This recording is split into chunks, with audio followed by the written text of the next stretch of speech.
In the last module, I shared the mistakes and myths around optimizing code on a site.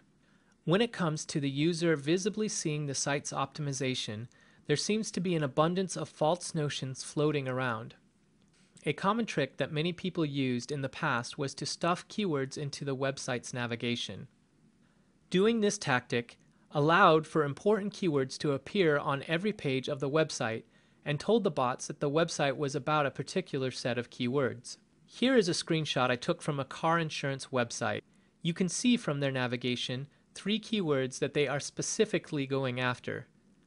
When Google pushed out the Penguin algorithm, it specifically targeted this trick, and Bing updated their own algorithm to follow suit shortly after.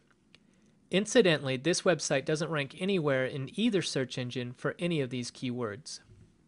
Most likely, the biggest folly I see these days is around the idea that if you have the right amount of keywords found on a page, that it will help you rank.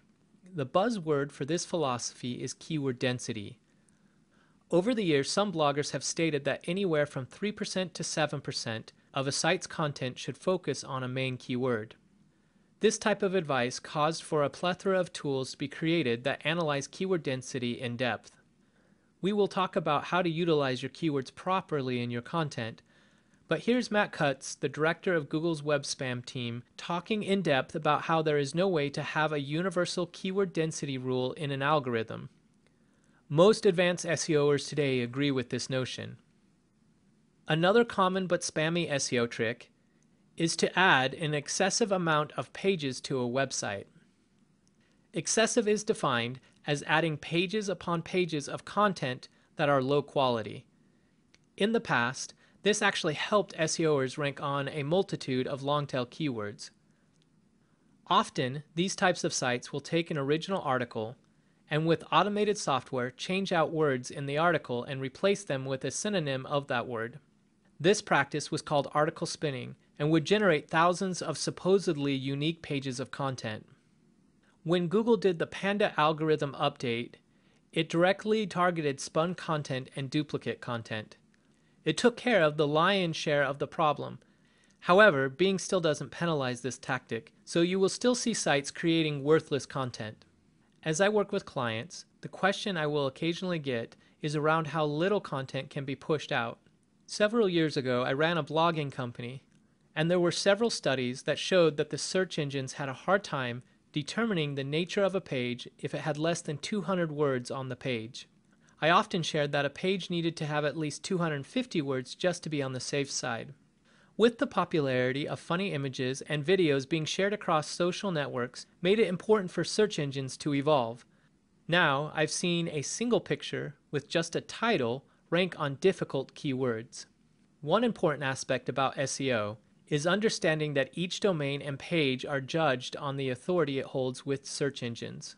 There are a lot of elements that go into domain and page authority, but one thing that many sites worry about is giving away their domain authority to other websites. The concern is around the idea that the more a site links out to other websites, the more the site loses authority. This is definitely true if you have hundreds of links that go out on a single page. Unless it is necessary, the search engines discourage against vast link pages. However, many webmasters take the caution to the extreme and won't link out to anyone. Google has gone on record stating that, quote, thoughtful outbound links can help your credibility, unquote. What this translates into is focusing on linking to quality but relevant websites. In May 2013, Google released Penguin 2.0. The main focus of this update was relevant linking. In future modules, I will discuss the importance of receiving relevant links from other sites. Yet, with this update, it is even more important now to have the sites you link to be relevant to the content on the page. I've combined here the myths from both Part 1 and 2 of this module. All of these heretical SEO doctrines still persist today. As mentioned in Part 1, it is always important to test anything you hear about SEO, even what I've shared here in these modules. SEO is in a constant state of flux, and even though I have worked hard to provide you sound principles, a year from now, they all may be found on a list similar to this. So the greatest lesson of optimization is to test, and test some more. Keep what works, but throw everything else out.